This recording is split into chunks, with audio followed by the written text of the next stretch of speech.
انوار کس لیے ہے ہوتے ہوئے مسیحا کے بیمار کس لیے ہے گر مشکل نال ہو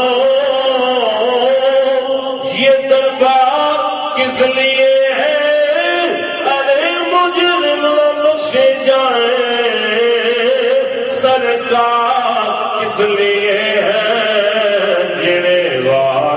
سرکار آئے او وار بڑا سونا تم نیوا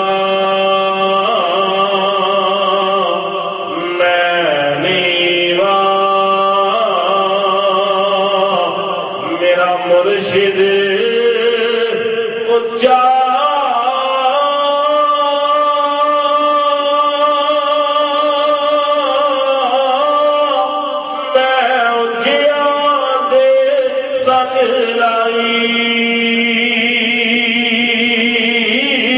صدقے جاؤ اے نوچیا کولو او جننے ویا نال گا.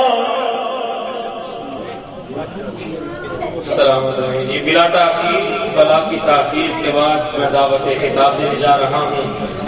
آپ حضرات کی اس ادا پہ قربان ہونے کو دل چاہتا ہے. ویسے تو کئی قربان ہونے کے لیے باہر تشریف لے جا چکے ہیں تو میں گزارش کروں گا جو حضرات باہر کھڑے ہیں وہ اندر تشریف لے آئیں اور انتہائی محبت سے میں عریضۂ محبت پیش کروں گا جناب حضرت الکلام حضرت علامہ مولانا محمد بخش صاحب دامت اللہ قدوسی آپ کی خدمت میں جناب میں تشریف لائیں اور اپنے خوبصورت کلام و انداز و بیان سے نوازیں. بڑی محبت سے استقبال کیجیے. نعرہ تکبیر، نعرہ رسالت، سیدی مرشدی علماء حق اہل سنت.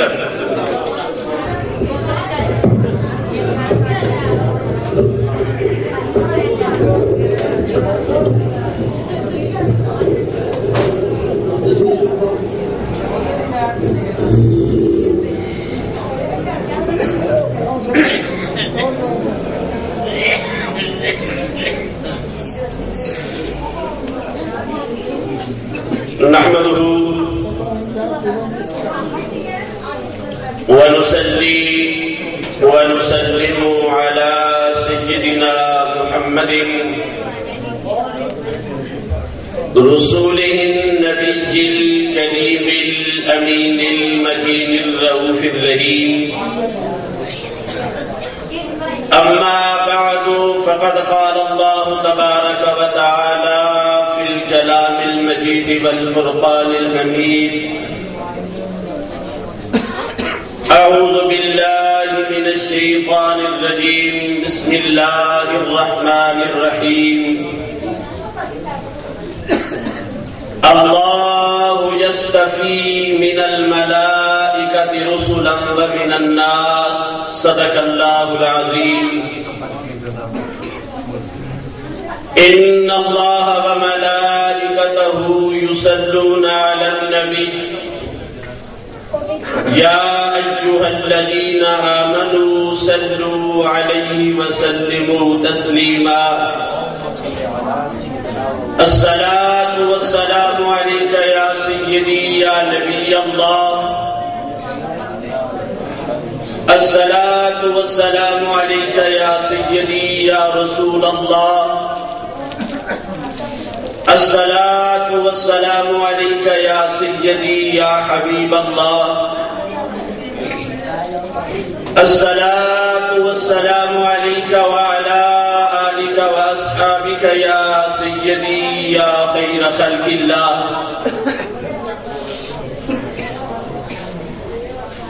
سامعین محتشم،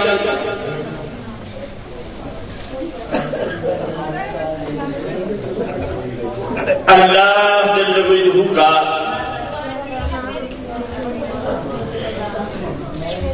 احسان عظیم ہے کہ اس خلاق عالم نے کامل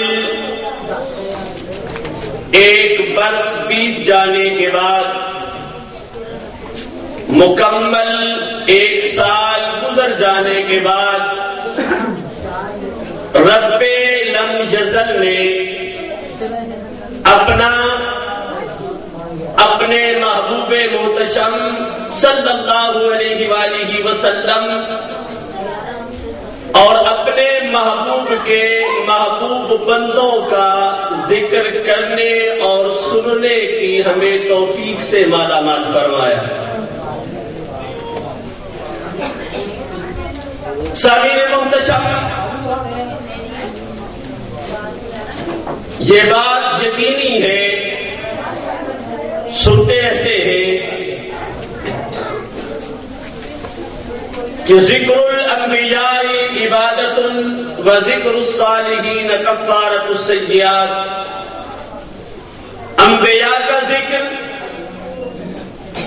عبادت ہے اور اولیاء کاملین کا ذکر گناہوں کا کفارہ ہوتا ہے.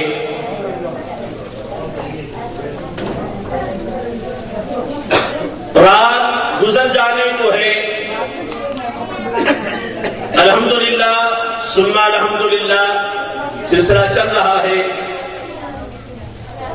اور امید تھی کہ نماز فجر تک یہ پروگرام چلے گا، لیکن شومی قسمت،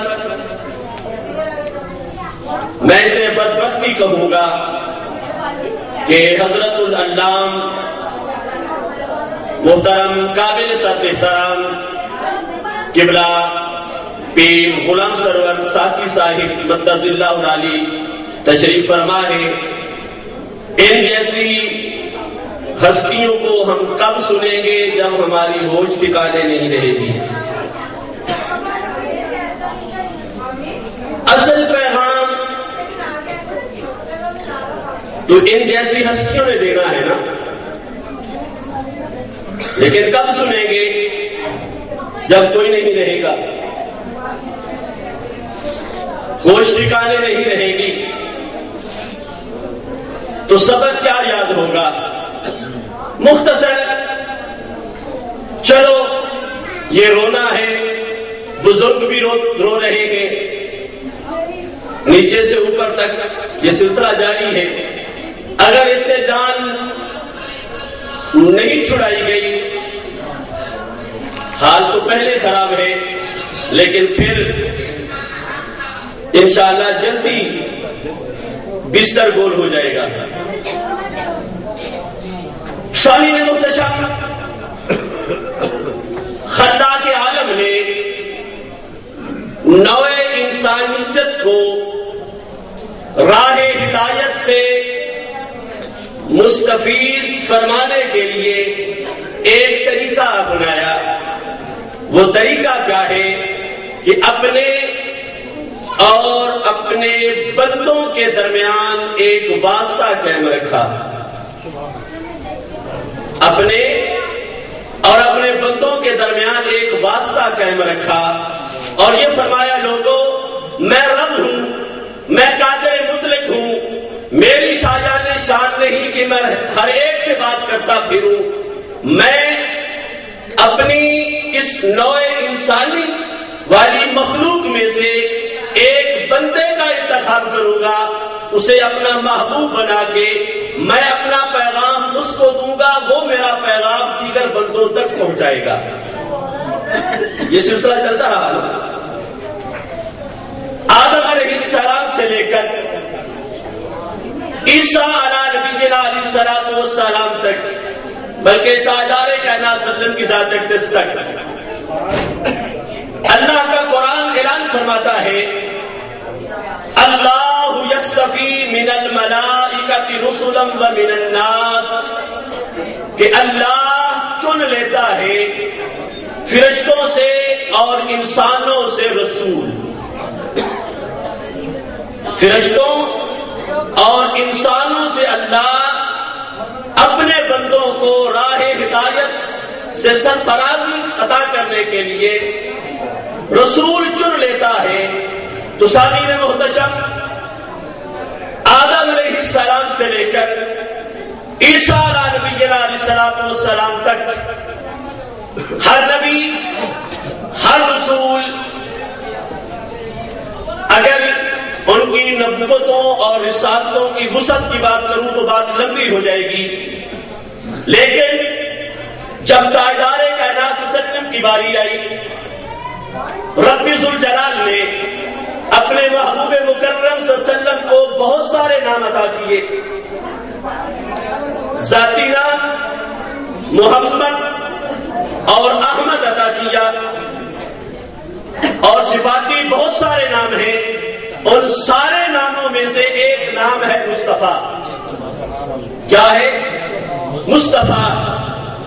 اور علماء کی زبان میں مصطفیٰ اسم مفعول کا صیغہ ہے، جس کا معنی ہے چنے ہوئے۔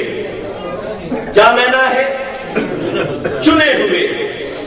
یوں کہیے کہ اگر اس وقت صدر پاکستان اپنی ساری رعایا کو جمع کر کے کسی ایک کو اپنے ساتھ کھڑا کر لے اور کہے کہ تم میں سے میں نے اس کو چن لیا ہے، تو یہ اس وقت کے صدر محترم کا چناؤ ہوگا۔ تو سامعین محتشم، بلا تمثیل، بلا مثال، رب ذوالجلال نے کون و مکان سجا کے ساری مخلوقات کو تخلیق کرنے کے بعد فرمایا لوگوں، یہ تم میں سے کسی کا چناؤ نہیں ہے، اس اپنے محبوب کا چناؤ میں خود رب ذوالجلال نے اپنی ذات کے لیے کر رکھا ہے۔ یہ میرا مصطفیٰ ہے، یہ میرا مصطفیٰ ہے، اس کو میں نے چنا ہے۔ ایک اور تقسیم ہے، وہ بھی میری اور آپ کی نہیں، وقت کم ہے۔ وہ تقسیم کیا ہے؟ سارے انبیاء کی تعداد کتنی ہے بولیے؟ 1,24,000 کم و بیش۔ اور سارے صحابہ کی تعداد کتنی ہے؟ اتنی۔ پھر آئیے، تمام انبیاء میں سے رسول کتنے ہیں؟ 313۔ اور بدری صحابہ کتنے ہیں؟ 313۔ 313 میں سے اولو العزم رسول ہیں 10، اور عشرہ مبشرہ، وہ 10 خوش نصیب جنہیں تاجدار کائنات صلی اللہ علیہ وسلم نے فرمایا لوگوں، جس میں جنتی دیکھنا ہو میرے ابو بکر کو دیکھ لو، جس میں جنتی دیکھنا ہو میرے عمر کو دیکھ لو۔ وہ 10 خوش نصیب جنہوں نے اس عالم دنیا میں رہ کر جنت کو اللہ سے خرید لیا، سب صحابہ نے، لیکن 10 وہ ہیں جنہیں میرے اور آپ کے آقا صلی اللہ علیہ وسلم نے خوشخبری عطا فرمائی۔ 10 اولو العزم رسول اور 10 وہ خوش نصیب صحابہ رضوان اللہ علیہم اجمعین۔ اب 4 رسول ہیں صاحب کتاب، 4 رسول صاحب کتاب، اور ادھر 4 خلفائے راشدین، 4 ہے نا۔ اب ادھر تمام رسولوں میں سے، تمام انبیاء میں سے رب ذوالجلال نے جن کا چناؤ کیا، فرمایا یہ میرا مصطفیٰ ہے، یہ میں نے چنا ہے۔ اب ان 4 میں سے جس ایک ہستی کا چناؤ میرے اور آپ کے آقا صلی اللہ علیہ وسلم نے کیا ہے، اس کا نام صدیق اکبر ہے رضی اللہ تعالیٰ عنہ۔ فرمایا لوگوں، مجھ پہ بہت سارے لوگوں کے احسانات تھے، میں نے سبھی کے احسانات کا بدلہ چکا دیا، قیامت کے دن خود اللہ عطا فرمائے گا، خود رب ذوالجلال عطا فرمائے گا۔ ایک فرمان رسول ہے جس کا آخری حصہ ہم سنتے رہتے ہیں۔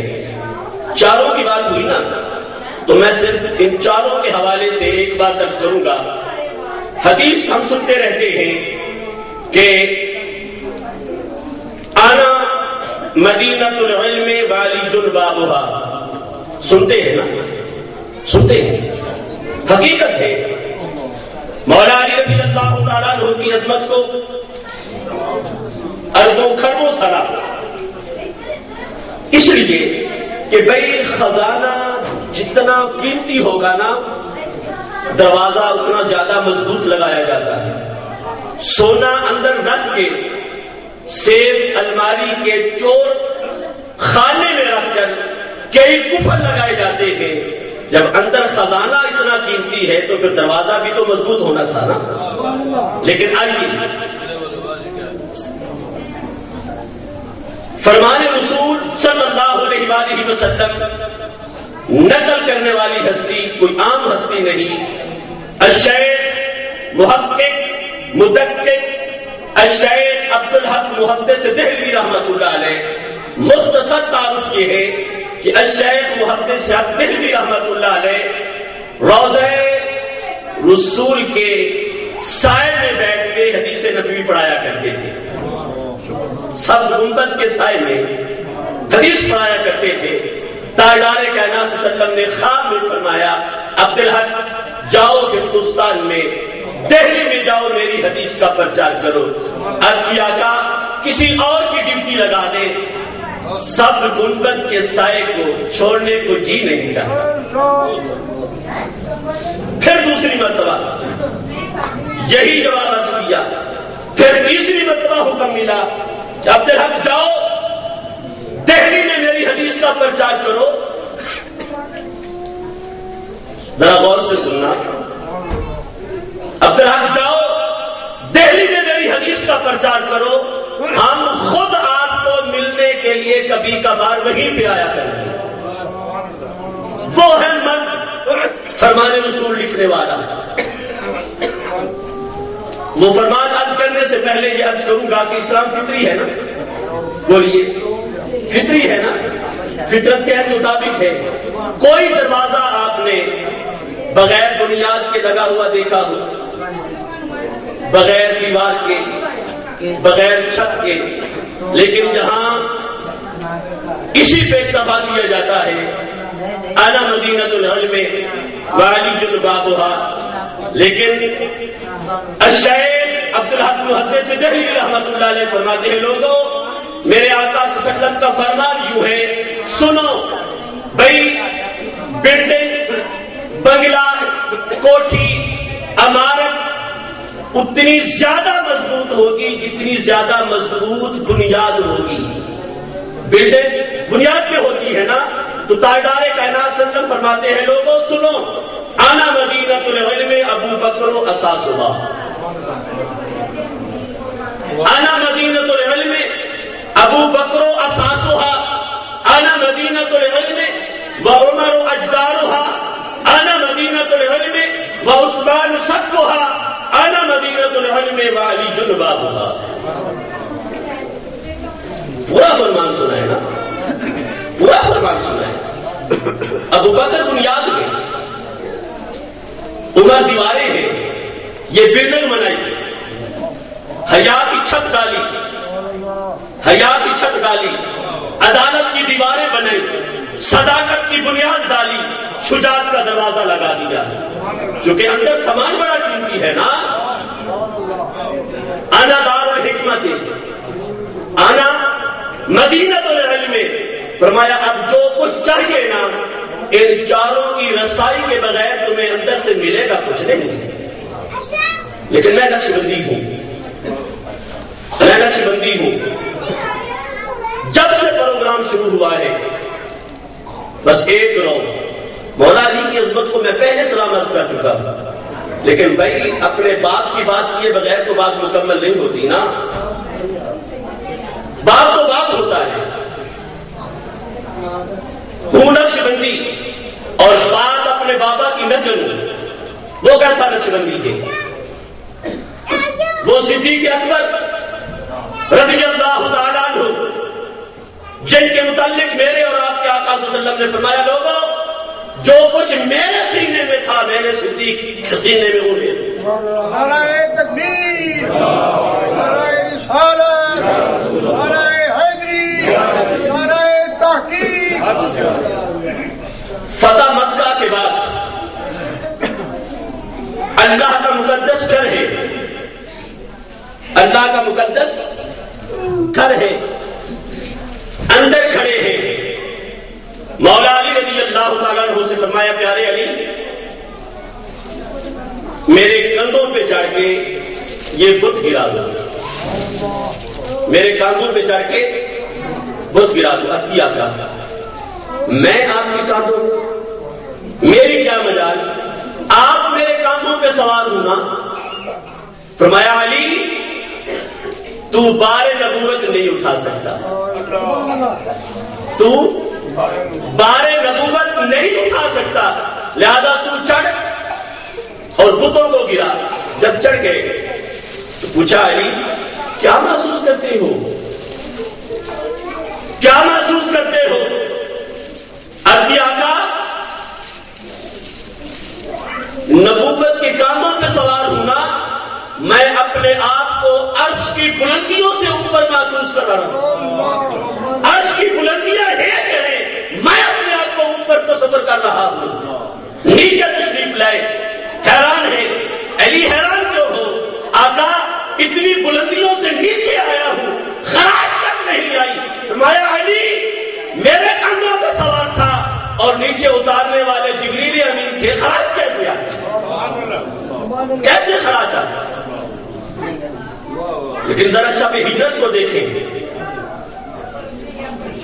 شب ہجرت کو دیکھیں، تاجدار کائنات صلی اللہ علیہ وسلم نے فرمایا کہ مجھے ہجرت کا حکم مل چکا ہے، چند دن بعد ہجرت کرنی ہے اور ایک ساتھی کو ساتھ لوں گا۔ اس سے پہلے اور بات عرض کروں صدیق اکبر کی صداقت کے حوالے سے کہ صدیق تیری عظمت پہ قربان، کہ شب معراج اللہ کے محبوب محو استراحت ہے، جبریل امین علیہ الصلوۃ والسلام کو بھیجا جاتا ہے، جسم کو چھوٹی چڑیا کی مانند بالکل مختصر بنانے کا حکم ملتا ہے، چھت سے نیچے اترنے کا آرڈر ہوتا ہے کہ دروازہ نہیں کھٹکھٹانا، دیکھ کہیں گستاخی نہ ہو جائے۔ میرے محبوب کے تلووں کو بوسہ دے کے بیدار کرنا ہے۔ سدرۃ المنتہا کا رہنے والا، بیت المعمور کا خطیب، 1,00,000 کم و بیش 24,000 انبیاء کا صحابی، ملائکہ کا امام اور خطیب، اتنی عظمت رکھنے والا آج غلام بن کے آیا ہے۔ صدیق تیری عظمت میں قربان، شب ہجرت اللہ کے محبوب خود چل کے آئے ہیں تیرے دروازے پہ، خود چل کے آئے۔ اللہ کا محبوب تشریف لائے نا، دروازہ کھٹکھٹایا، بس ابھی دروازے سے ہاتھ پیچھے نہیں آیا، دروازہ کھل جاتا ہے۔ صدیق کیا دروازے پہ کھڑے تھے؟ آقا جس دن سے آپ نے فرمایا ہے نا کہ مجھے ہجرت کا حکم مل چکا ہے، میں نے تو اسی رات سے سونا چھوڑ دیا ہے، سامان میں نے یہ بات کے رکھا ہے، مختصر گئے پروانے کی طرح چاروں طرف گھومتے ہیں، کہیں کسی طرف سے کوئی مزید میرے آقا کو تکلیف نہ پہنچائے، اگر کوئی تیر آئے تو صدیق کے جسم میں لگے۔ غار ثور کے دامن میں پہنچے، 5,000 فٹ کی بلندی ہے، 5,000 فٹ کی بلندی، رات کا وقت ہے۔ اب آقا کہیں یہ نوکیلے پتھر آپ کے قدم مبارک زخمی نہ کر دے، میرے کندھوں پہ سوار ہو جائے۔ یہاں اللہ کے محبوب نے یہ نہیں فرمایا کہ صدیق دوبارہ نبوت نہیں اٹھا سکتا. تو نقش بندیوں، اس سے بڑی سعادت کیا ہے کہ ہمارے اللہ کے محبوب اور ہمارے درمیان جو ہستی درمیان میں واسطہ ہے صدیق اکبر کا رضی اللہ تعالیٰ عنہ، ہم کرتے ہیں آقا میرے کندھوں پہ سوار ہو جائے. تو اللہ کے محبوب نے یہ نہیں فرمایا کہ صدیق دوبارہ نبوت نہیں اٹھا سکتا، بس ہم شوق سوار ہو گئے. تو میں یہ کہا کرتا ہوں جب یہ درخواست کی صدیق اکبر نے آقا کی بارگاہ میں، تو اللہ کے محبوب نے پہلے دعا فرمائی ہوگی، اے اللہ صدیق اکبر نے بار نبوت کو اٹھانے کی درخواست کر دی ہے، اسے بار نبوت اٹھانے کی ہمت عطا کر. پھر تو سب شوق سوار ہو گئے. سوار ہوئے نا، سوار ہوئے. اللہ کے محبوب کے دونوں پاؤں مبارک جہاں آئے، اللہ کے محبوب نے صدیق اکبر کے سر کو یوں پکڑا، صدیق اکبر نے اللہ کے محبوب کے قدموں کو یوں پکڑا. تو وہ وقت کیسا ہوگا، کیسا عالم ہوگا. صدیق تیری عظمت پہ قربان، صدیق تیرے مقدر پہ قربان، صدیق تیری عظمت پہ قربان. تو نے ایک التجا کی تھی، النظر الی وجہ رسول اللہ، یا رسول اللہ مجھے بڑا اچھا لگتا ہے آقا آپ کا چہرہ ہو، صدیق کرتا رہے. تو رب ذوالجلال نے فرمایا صدیق تو نے التجا کر دی ہے، اگر تیری اس التجا کو پورا نہ کروں تو مجھے محمد کا محبت ہے. التجا کیسے پوری ہوئی؟ 3 رات دن دیدار کے مزے لوٹے، 3 رات دن دیدار کے مزے لوٹے کہ نہیں؟ 3 مثالیں ہیں، مختصر کرتا ہوں. بھائی کسی سے کچھ حاصل کرنے کے لیے ایک یہ ہے کہ دینے والے میں یہ طاقت ہو کہ وہ کچھ منتقل کر سکے، اور اگلے میں اتنی ہمت ہو کہ اس کو جذب کر سکے. شیخ سعدی شیرازی رحمت اللہ علیہ فرماتے ہیں، میں ایک حمام خانے میں گیا نہانے کے لیے، حمام والے نے مجھے مٹی دی، میں نے جب مٹی ناک کے قریب کی تو خوشبو آئی. کیا آیا؟ خوشبو آئی. میں نے کہا محترمہ ذات کی مٹی، ذات میں نچلا پن، لیکن یہ کمال کہاں سے آیا؟ تو مٹی مخاطب ہوئی. اچھا فرمایا ذات کی مٹی ہوں، نچلا پن رکھتی ہوں، لیکن یاد رکھ میں نے کچھ دیر پھولوں کی صحبت میں گزارا ہے، تو پھولوں کی صحبت نے مجھ میں اثر کیا ہے. ذات کی مٹی ہوں. لوہے کا رنگ کیا ہوتا ہے بولیے؟ لوہے کا رنگ کالا ہوتا ہے نا، اگر اس کو آگ میں ڈالے کچھ دیر کے بعد رنگ بھی آگ والا، کام بھی آگ والے، جلاتا بھی ہے، رنگ بھی سرخ ہے. پوچھو نا کیا ہو گیا تجھے؟ اب ہاتھ نہیں لگانے دیتا، پہلے رنگ کا کالا تھا، اب رنگ سرخ ہے. وہ کہتا ہوں تو لوہا، لیکن کچھ دیر آگ میں رہا ہوں نا. آگ کی صحبت نے اثر کیا ہے. تلوں کا تیل ملتا ہے، تلوں کا، چمیلی کا تیل بھی ملتا ہے، لیکن یاد رکھیے جو چمیلی کا تیل ہوتا ہے نا، ہوتا وہ بھی تلوں کا تیل ہے. جو کشید کرتے ہیں نا وہ یوں لیتے ہیں کہ پہلے چمیلی بچھائی جاتی ہے، پھر تیل بچھائے جاتے ہیں، پھر چمیلی، پھر تیل، پھر چمیلی، پھر تیل، طے کرتے ہیں. اس طرح تلوں کو چمیلی میں رکھ کر پھر جب تیل نکالا جاتا ہے وہ تلوں کا نہیں ہوتا، وہ چمیلی کا تیل ہوتا ہے. دونوں قد کے ایک، رنگ کے ایک، ڈنگ کے ایک. بھائی تو اس سے تیل نکلنے والا تل کا ہے، تو اس سے تیل نکلنے والا چمیلی کا تیل ہے. اس میں کیا بات ہے؟ وہ کہتا ہوں تو تیل، لیکن صحبت میں رہا ہوں نا. بدل نہیں، ورنہ ضرور عرض کرتا کہ صحبت کیا ہے، صحبت کیا ہے. صرف اتنا عرض کروں گا کہ صحبت کے حوالے سے میرے آقا صلی اللہ علیہ وسلم کا فرمان ہے کہ لوگوں اللہ کا لاکھ لاکھ شکر ہے کہ اللہ نے میری امت میں ایسے مرد پیدا کیے یہ ہیں جن کے ساتھ بیٹھنے کا اللہ نے مجھے حکم فرمایا ہے کہ محبوب جاؤ نا ذرا دیکھو. عرض کر رہا تھا کہ صحبت اثر دکھاتی ہے نا. اب صدیق اکبر نے 3 رات دن تو گزارے تو کیا صحبت نے کوئی اثر نہ کیا ہوگا؟ بہت ساری باتیں ہیں علماء کی نوکری کے صدقے بہت کچھ عرض کر سکتا ہوں، لیکن اتنا عرض کروں گا کہ جب مدینہ المنورہ میں پہنچے تو وہاں کے باسیوں نے جب دیکھا نا تو پہچان نہ سکے آقا کون ہے غلام کون ہے. آقا کون ہے غلام کون ہے.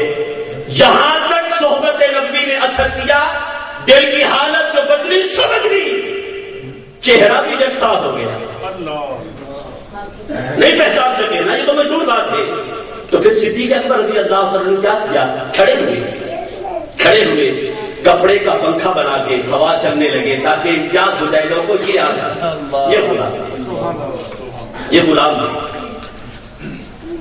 صدیق اکبر رضی اللہ تعالیٰ. یاد رکھیے دروازہ نبوت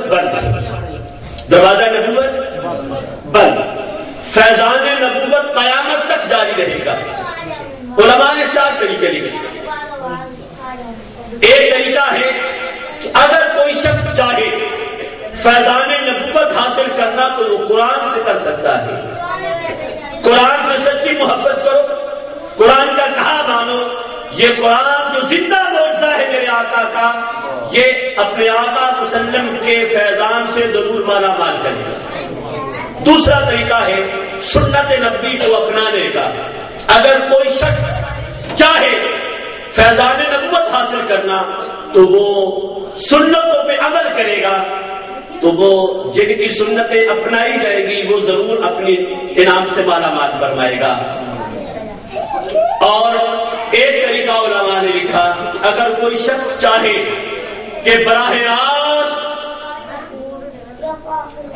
مکین سبز گنبد سے فیضان حاصل کیا جائے، طاقت ہو تو وہ براہ راست بھی فیضان سے مالا مال فرما سکتے ہیں.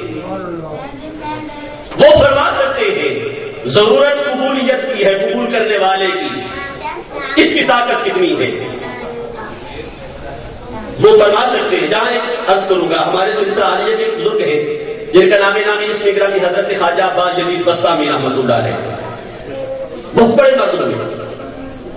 اور آپ کے مریدین میں ایک شخص کو آپ نے اوراد بظاہر عطا فرمائے، اس نے کچھ عرصہ انہمات کے ساتھ کیا نا تو اللہ نے انعام سے مالا مال کر دیا. اب سالانہ اس کی تقریب سعید تھی. دوستوں نے کہا بھائی چلے، وہ کہتا نہیں بھائی میرا تو کام ہو گیا ہے، میں تو ولی بن گیا ہوں نا، میں تو جاؤں گا نہیں، آپ کہیں. لوگوں نے کوشش کر کے اسے ساتھ لے لیا. جب وہاں پہنچے اس نے ایک نظر اپنے شیخ طریقت کو دیکھا. ایک نظر حضرت خواجہ عباس جدید بستامی رحمۃ اللہ علیہ کو ایک نظر دیکھا، ہچکی لی، انتقال ہو گیا، فوت ہو گیا. لوگوں نے کہا بڑا جھوٹا تھا، کہتا کیا تھا، ہوا کیا ہے. جب یہ بات ذرا طول پکڑنے لگی تو حضرت خواجہ عباس جدید بستامی علیہ رحمۃ الرحمان نے فرمایا لوگوں یہ سچا تھا، یہ سچا تھا اس لیے کہ وہاں رہ کر جو انوار کی بارش تھی وہ اس کی بساط کے مطابق تھی. جتنی اس کی طاقت تھی، جتنا ظرف تھا، جتنا برتن تھا، اتنی انوار کی بارش تھی. یہ برداشت کرتا رہا.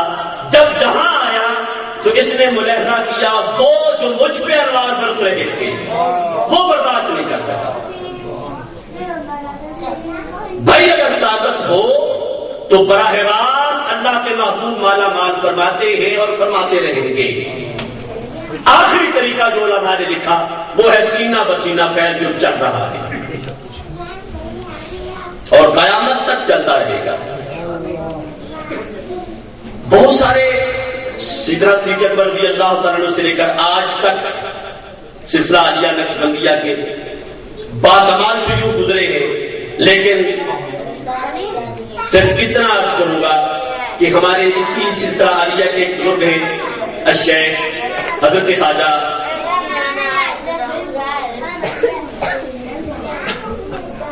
بہاؤالدین نقشبند رحمۃ اللہ علیہ، آپ کے اس سلسلہ عالیہ میں تشریف لانے سے پہلے یہ سلسلہ عالیہ صدیقی مشہور رہا، صدیقی کہلاتا